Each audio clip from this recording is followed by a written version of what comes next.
I really enjoy hosting this type of events. Like Andy said, we worked together in the past, and it's just a great opportunity to get the community together, getting us to talk about interesting topics. The two previous speakers, we didn't really plan this, you guys, but it's a really nice setup for what I want to share with you guys tonight, which is really more of a case study on how do we something here at Climate that is around connected devices. Okay? I want to clarify something. I am not the head of product. I'm the head of product design here at Climate, which is actually, I want to clarify that because it's even more fun. Okay? The design part of product development is, I think, the most fun of it. I am a recovering product manager. I've been doing product for a long time. I used to be the head of product at public companies, startups, where I was doing product and user experience. And then I realized user experience and design and product design, it's what's most interesting. It's what's at the center of the user experience and really where you can create and have a meaningful impact on somebody's life. And I think that what I'm going to share with you guys tonight will hopefully spark an interest in you guys. So let me set a little bit of the context of who Climate is. And again, I'm not selling Climate, you guys, but if you want to work here, please talk to us. That's it. But this is what we're here for, right? Our mission is to help the world's farmers sustainably increase their productivity with digital tools. What does that mean?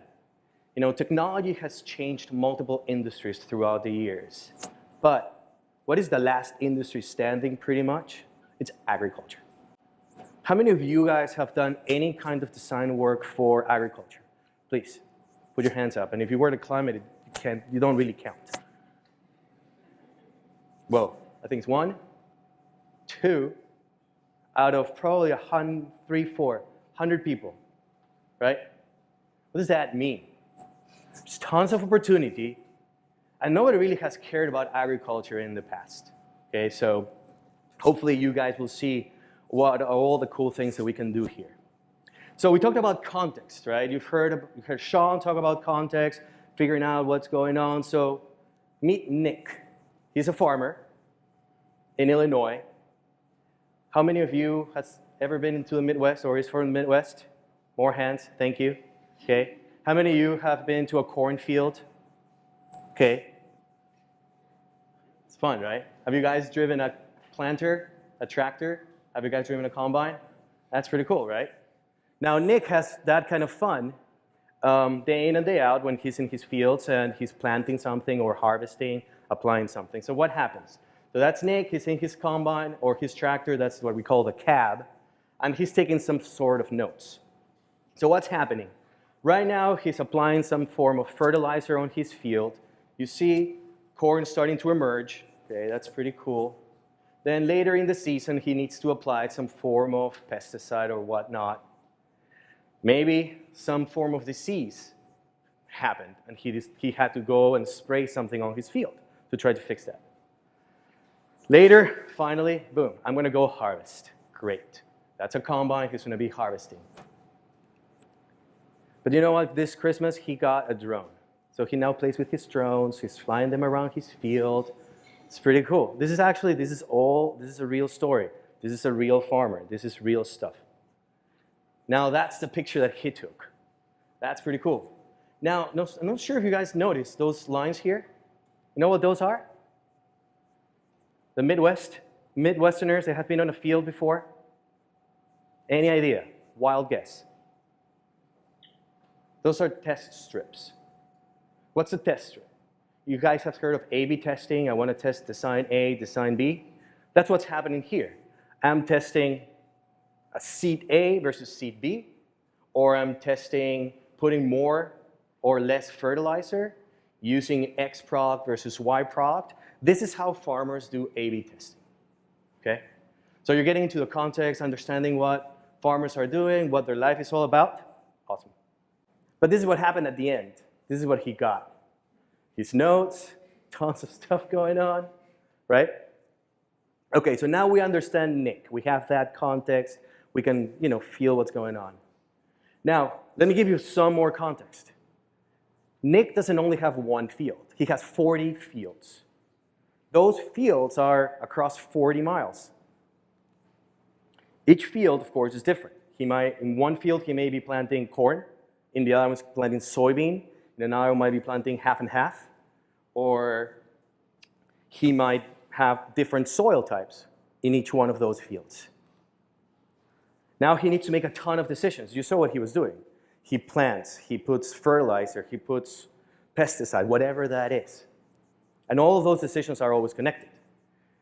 And if that's not enough, every season is different. So whatever he did last season doesn't necessarily mean that it's going to work for him this season. Okay? So you talk about user research, understanding all those things. This is it. Now, it's a big number. 3 million seeds per field.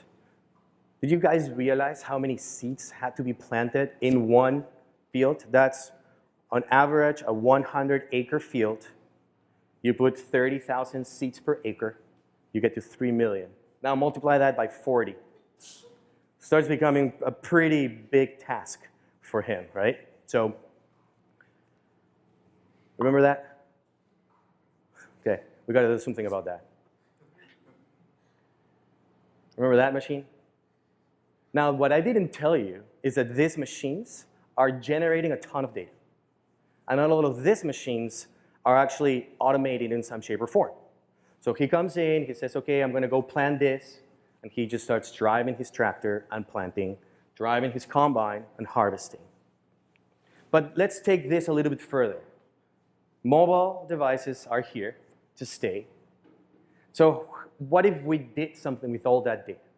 What if we took that data and found really interesting ways to visualize it? Okay, starts getting interesting. But let's take it a little bit further. What if we designed a very smart device that could be listening to everything that's going on in those tractors or combines? How many of you guys have a Fitbit? Or some form of tracker? So think about this as the Fitbit for agriculture. Okay? We're constantly listening to what the tractors are saying, to what the land is saying, generating tons of data, and then what happens? What does Fitbit do next? They give you some insights, right? They tell you, you need to do this, what about that, okay? So we've designed this little device. It's right here. And I'll pass it, make sure you give it back, but I'll pass it along. It's not going to work if you don't have a tractor, so. But we've designed that device. It connects it to something called the CAN bus, or the diagnosis port. You guys, most of you have driven a car. They have these little ports somewhere underneath the wheel for you to get diagnosis information from the car and whatnot. Tractors have something very similar. So we designed this device to basically listen to all the data that is being transmitted in real time and then give it back to the farmer. So make sure you take a look at that. You can check it out. We call this the drive. Some people in the Midwest call it the puck. So go figure. Now, what does that look like? Okay, if anybody has been on a cab, they have a lot of things. So now they have an iPad on their tractors. And that's what they're seeing when they're driving, when they're doing something with them. And I'm going to walk you through that screen. That's basically our exercise today. I'm going to walk you through all this, what we're doing, what is that data that we're using, and how we're taking all this connected devices data and trying to create a meaningful experience for farmers. He could be holding it while he's driving, right? But here's what's going on, right? You've been on a tractor, you said? What's that experience in the tractor? Is it smooth? It's loud. It's very jumpy, right? This is what's going on, right? Right. So now think about that. That's what Nick is doing. He's on his tractor, he's driving, he's moving around, just getting to Nick's body. I don't know if you can do that, but I've been on the tractor, it's kind of fun, so I encourage everybody to do that. It's a really great experience. Now, that's that screen. Let's just zoom that in. And I'm going to show you a little video of what that looks like for them.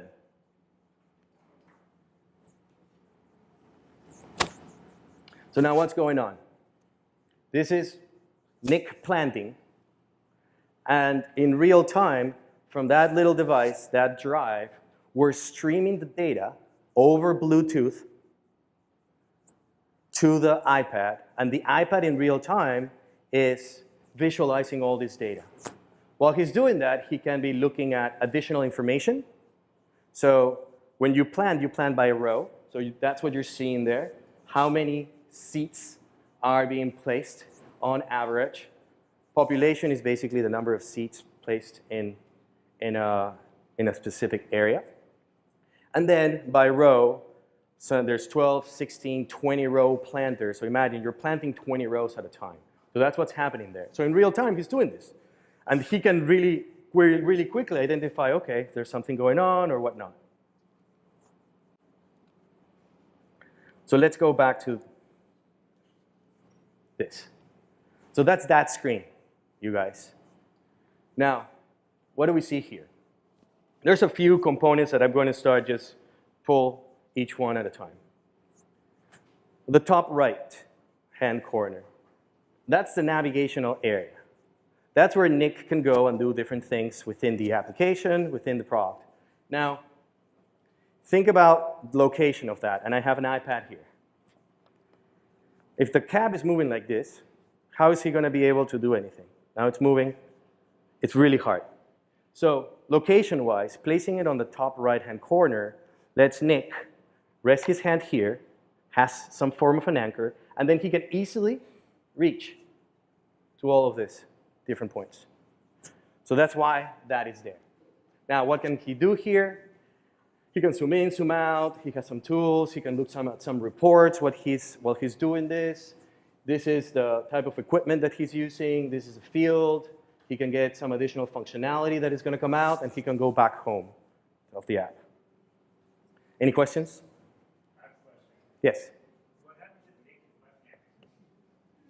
That's a great question. He's going to have to use it with his right hand still. We've looked into that.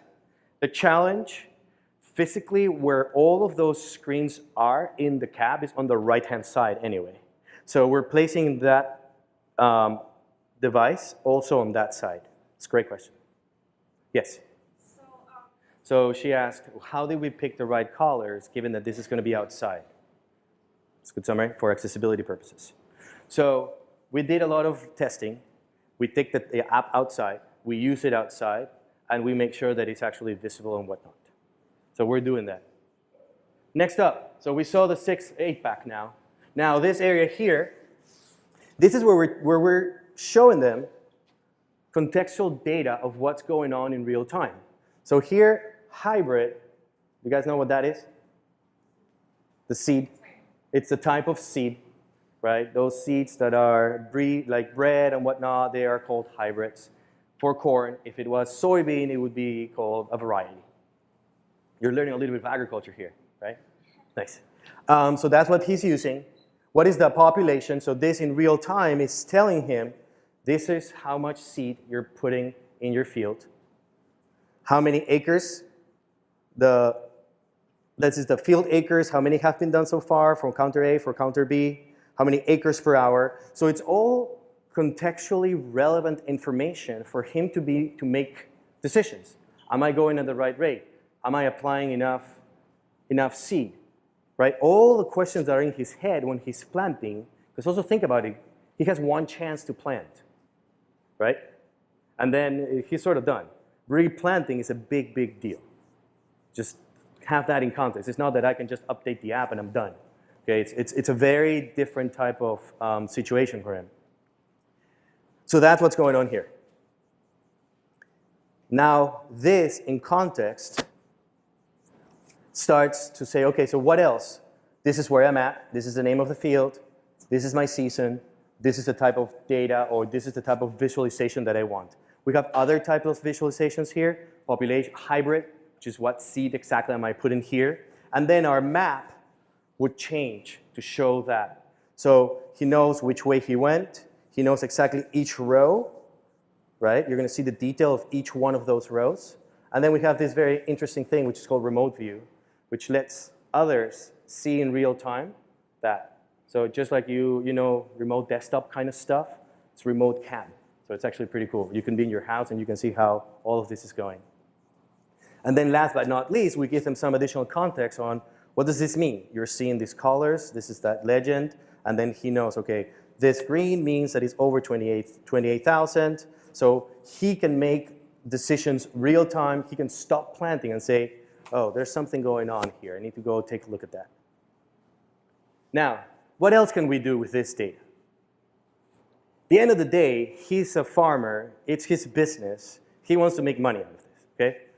Let's just be honest with ourselves. We need to make sure that we're helping him with that. So this is how he analyzes his data today. He has a bunch of maps, printouts that he stores in folders.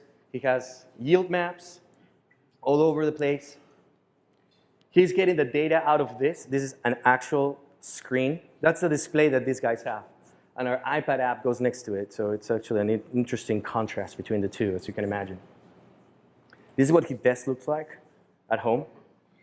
It's pretty organized. And this is the most amazing visualization of data. This is as good as it used to get. And this is all true, you guys. You can't make this up, right? Okay, so we're designers, we love challenges, so we just took this and just spin it around, and we just did a very basic table view for him. Now, this screen has a ton of information in it, actually, believe it or not. We have a list of, this particular view is the performance of his whole operation, all the fields, those 40 fields that I told you about, that's that. These are all the seeds, all the hybrids that he had in his field. So he really quickly can now see at a glance which one of the seeds that he chose performed the best. Now, this is one of the features that we just launched 2 months ago, and we've been getting very good feedback from growers. What else do we give them? They can see the performance by field. So you guys are familiar with segment controllers? You know, iOS guys? You know the HIG, right? So how do we take the HIG, the Apple Human Guidelines, and try to give it to farmers? 55-year-old white male from the Midwest. It's not an easy task.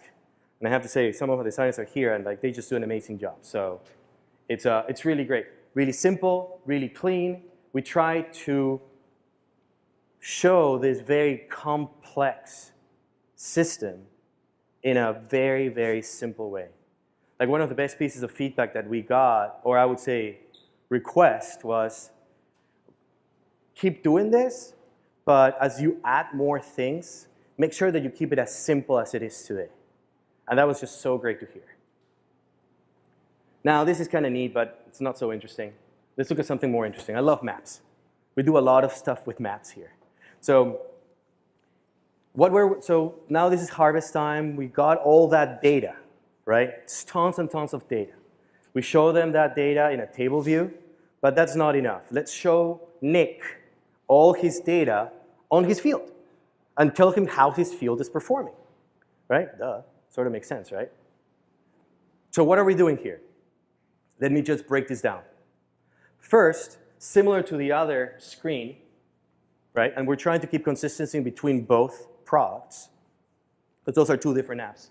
And you see this little cab icon, that's how you get to the other app. You can navigate through the different data layers that you have. So we take that data, we process it, and then we create these data layers for them. You can choose different things. Now, what else are we doing here? We're bringing in some additional contextual information for Nick to better understand what happened. So this was your harvest. This is when you plant it. This is the nitrogen status. This is fertilizer. How much did you have? And this was the health of your field. You can scroll through this area, and he'll get some additional data. So now I'm seeing, okay, this is how it performed. These are other data points.